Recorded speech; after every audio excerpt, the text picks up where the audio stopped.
Many people have intra-articular injections and also nerve ablations and so on and so forth to relieve their knee pain. And they continue to have pain after a short period of relief.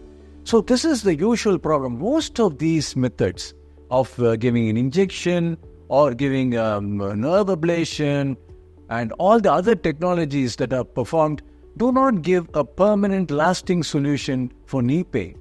The pain relief could be short-lived, maybe 1 year, 18 months in many instances, but it comes back.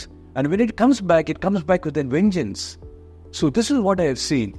And I would advise people not to go in for these simple injections or nerve ablation when you have a more simple, straightforward, permanent solution called knee replacement in their arsenal. So I think they should consider knee replacement first.